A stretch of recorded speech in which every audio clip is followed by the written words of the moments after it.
हाय kids, कैसे हो आप सब लोग।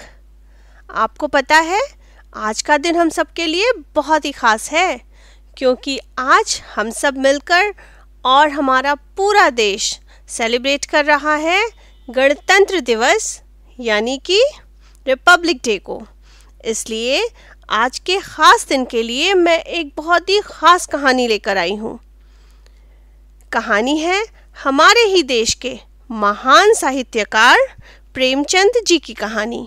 कहानी का नाम है पंच परमेश्वर। ये कहानी हमें सिखाती है कि न्याय यानी कि जस्टिस के सामने कोई भी हमारा सगा संबंधी नहीं होता, कोई भी मित्र नहीं, कोई भी शत्रु नहीं। न्याय के सबसे ऊंची पोजीशन पर जो कोई बैठता है उसको बायस्ड नहीं होना चाहिए, उसको निष्पक्ष होकर न्याय करना चाहिए, क्योंकि न्याय के सामने हमारे आपसी संबंधों के लिए कोई जगह नहीं होती। तो चलिए शुरू करते हैं हमारे कालजयी साहित्यकार प्रेमचंद जी की कहानी पंच परमेश्वर।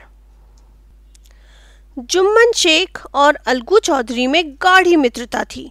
साझे में खेती होती थी और एक को दूसरे पर अटल विश्वास था।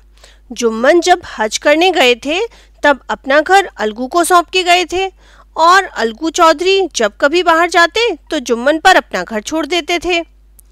उनमें ना तो कोई खान पान का व्यवहार था और ना ही धर्म का नाता, केवल विचार मिलते थे। मित्रता का भी मूल मंत्र यही है। जुम्मन शेख की एक बूढ़ी खाला थी। उनके पास कुछ थोड़ी सी मिल्कियत यानी कि प्रॉपर्टी थी, परंतु उसके निकट संबंधियों में कोई नहीं था। वे अकेली थी। जुम्मन ने लंबे चौड़े वायदे करके वह प्रॉपर्टी यानी कि मिल्कियत अपने नाम करवा ली।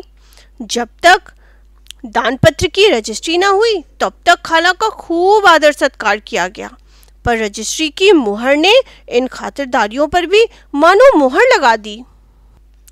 अब बेचारी खाला को प्रायः नित्य की कड़वी बातें सुननी पड़ती और अपमान सहन करना पड़ता।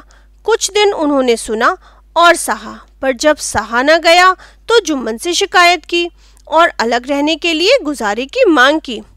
जुम्मन ने बड़ी बेरुखी के साथ उत्तर दिया, रुपए क्या यहाँ बनते हैं?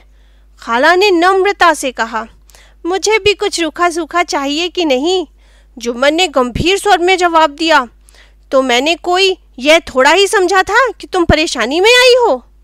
खाला बिगड़ गई और उन्होंने मामला पंचायत में पेश करने की धमकी दी।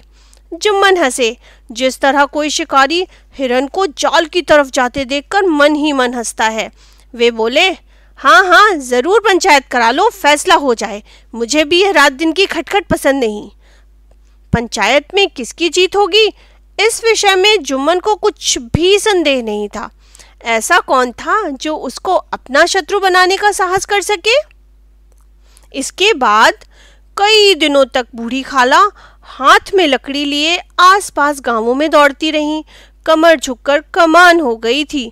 एक एक पग चलना दूभर था, यानी कि बहुत मुश्किल था, मगर बात तो अब आ पड़ी थी और उसका निर्णय करना भी जरूरी था।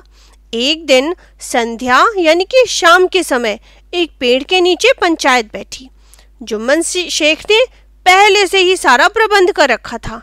पंच लोग बैठ गए तो बूढ़ी खाला ने उनसे विनती की, पंचों, आज 3 साल हुए मैंने अपनी सारी जायदाद अपने भांजे जुम्मन के नाम लिख दी थी। इसे आप लोग जानते ही होंगे। जुम्मन ने मुझे जीवन भर रोटी कपड़ा देना कबूल किया था। साल भर तो मैंने रो धोकर काटा, पर अब रात दिन का रोना नहीं सहा जाता। मुझे ना पेट भर रोटी मिलती है और ना ही तन को कपड़ा। लाचार हूँ, कचहरी दरबार नहीं कर सकती। तुम्हारे सिवा और किसको अपना दुख सुनाऊं? तुम लोग जो राह निकाल दो उसी पर चलूं। मैं पंचों का हुक्म सिर माथे चढ़ाऊंगी। सरपंच किसे बनाया जाए, इस प्रश्न को लेकर जुम्मन शेख और खाला जान में कुछ कहा सुनी हो गई। खाला बोली, खुदा से डरो, पंच ना किसी के दोस्त होते हैं और ना दुश्मन, और तुम्हारा किसी पर भी विश्वास ना हो तो जाने दो। अलगू चौधरी को तो मानते हो, लो मैं उन्हीं को सरपंच बना देती हूँ। जुम्मन शेख तो आनंद से फूल उठे, यानी बहुत खुश हो गए, परंतु अपने भावों को छिपाकर बोले, अलगू चौधरी ही सही, मेरे लिए तो जैसे रामधन मिसर वैसे अलगू चौधरी। जुम्मन को पूरा विश्वास था कि अब बाजी मेरी है, पर जब अलगू चौधरी ने जुम्मन से बहस शुरू की तो एक एक प्रश्न जुम्मन के हृदय पर हथौड़े की तरह चोट की तरह पड़ने लगा। जुम्मन हैरान थे कि अलगू को क्या हो गया।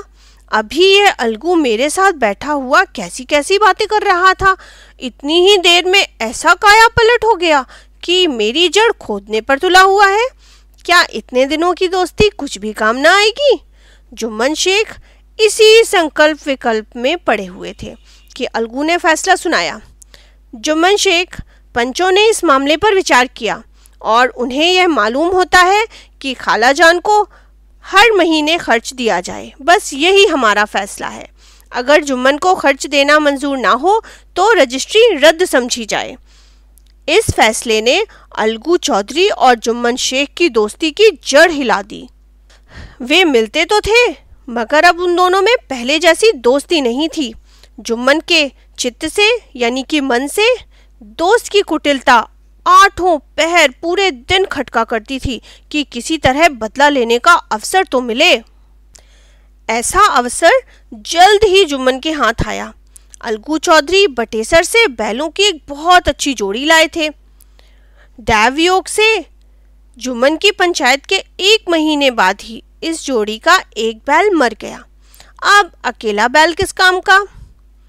ये सलाह ठहरी कि इसे बेच डाला जाए और गांव में एक समझू साहू थे, वो इक्का हाँकते थे। गांव से गुड़ घी लादकर मंडी में ले जाते, मंडी से तेल नमक भरकर लाते और गांव में बेचते। इस बैल पर उनका मन आ गया। उन्होंने सोचा वह बैल हाथ लगे तो दिन भर में आराम से 3 खेप लगा लूं। आजकल तो एक ही खेप के लाले पड़े रहते हैं। खेप यानी कि राउंड या फेरा। बैल देखा, बाल भौरी की पहचान कराई, मोलतोल किया और उसे लाकर दरवाजे पर बांध लिया। 1 महीने में दाम चुकाने का वादा कर दिया। चौधरी की भी गरज थी ही, तो उन्होंने घाटे की कोई परवाह नहीं की और सौदा मंजूर कर लिया। समझू साहू ने नया बैल पाया तो बस फिर क्या था, दिन में 3-4 चक्कर करने लगे। चारे की कोई फिक्र नहीं, पानी की भी कोई फिक्र नहीं, बस चक्करों से काम था। मंडी ले गए, वहाँ कुछ सूखा भूसा सामने डाल दिया। बेचारा जानवर अभी दम भी नहीं ले पाया था कि फिर से तैयार कर दिया अगले चक्कर के लिए। अलगू चौधरी के घर तो चैन की बंची बजती थी। कहाँ वह सुख चैन, कहाँ ये 8 पहर की खपत। महीने भर में वह बैल पिस गया। एक दिन चौथी खेप में साहू ने दूना बोझ लादा। दिन भर का थका जानवर पैर नहीं उठ रहे थे, पर साहू को जल्दी पहुंचने की फिक्र थी, इसलिए उन्होंने कई कोड़े बड़ी निर्दयता से फटकारे। बैल धरती पर गिर पड़ा और ऐसा गिरा कि फिर कभी उठ नहीं पाया। इस घटना को हुए कई महीने बीत गए। अलगू जब अपने बैल के दाम मांगते तब साहू और सहुआइन दोनों ही झल्लाए हुए कुत्तों की तरह चढ़ बैठते और कुछ भी उल्टा सीधा बोलने लगते। लोगों ने ये परामर्श यानी कि सजेशन दिया कि इस तरह लड़ाई झगड़े से काम नहीं चलेगा, पंचायत करा लो, जो कुछ तय हो जाए उसे स्वीकार कर लो। साहू जी राजी हो गए। अलगू ने भी हामी भर दी। पंचायत बैठी तो रामधन मिश्र ने कहा, बोलो चौधरी, किसको किसको पंच बत्ते हो? बत्ते हो मतलब डिसाइड करते हो। अलगू ने दीन भाव से कहा, समझू साहू ही चुन ले। समझू खड़े हुए और कड़क कर बोले, मेरी ओर से जुम्मन शेख। जुम्मन का नाम सुनते ही अलगू चौधरी का कलेजा धक धक करने लगा, मानो किसी ने अचानक थप्पड़ मार दिया हो। किसी ने पूछा, क्यों चौधरी, तुम्हें कोई उज्र तो नहीं है? उज्र मतलब ऐतराज, ऑब्जेक्शन। चौधरी ने निराश होकर कहा, नहीं नहीं, मुझे क्या ऐतराज। सरपंच का मुख्य आसन ग्रहण करते ही शेख के मन में अपनी जिम्मेदारी का भाव पैदा हो गया। उन्होंने सोचा, मैं इस वक्त न्याय और धर्म के सर्वोच्च यानी कि सबसे ऊंचे आसन पर बैठा हूँ। मेरे मुंह से इस समय जो भी निकलेगा वह देववाणी के समान है और देववाणी में मेरे मनोविकारों का कदापि समावेश नहीं होना चाहिए। मेरा सत्य से टलना बिल्कुल भी उचित नहीं है। पंचों ने दोनों पक्षों से सवाल जवाब किए। अंत में जुम्मन ने फैसला सुनाया। अलगू चौधरी और समझू साहू, पंचों ने तुम्हारे मामले पर अच्छी तरह विचार किया। समझू, बैल का पूरा दाम दें। जिस समय उन्होंने बैल लिया उस वक्त उसे कोई बीमारी नहीं थी। अगर उसी समय दाम दे दिए जाते तो आज समझू उसे फेर लेने का आग्रह न करते। बैल की मृत्यु केवल इस कारण हुई कि उससे बड़ा कठिन परिश्रम लिया गया और उसके खाने पीने का अच्छा प्रबंध नहीं किया गया। सरपंच का फैसला सुनकर अलगू चौधरी खुशी से फूले न समाये, उठ खड़े हुए और जोर जोर से बोले, पंच परमेश्वर की जय। इसके साथ ही चारों ओर ध्वनि हुई, पंच परमेश्वर की जय, पंच परमेश्वर की जय।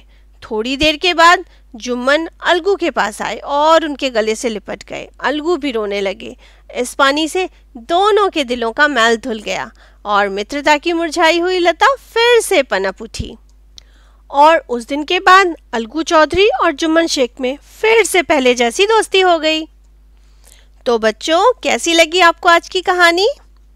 उम्मीद करती हूँ आप सबको आज की कहानी पसंद आई होगी और मैं साथ में ये भी उम्मीद करती हूँ कि आप सभी इस कहानी से मिली सीख को अपनी जीवन में फॉलो करने की कोशिश करेंगे। तो आज के लिए बस इतना ही। मुझे प्लीज़ कमेंट करके बताइए कि आपको आज की कहानी कैसी लगी। क्या आप ऐसी कहानियाँ और सुनना चाहेंगे? साथ ही लाइक व शेयर करें अपने फ्रेंड्स के साथ इस कहानी को और मेरे चैनल कहानी दीदी को सब्सक्राइब ज़रूर करें। मिलती हूँ अगली बार एक नई कहानी के साथ। तब तक के लिए बाय बाय बच्चों।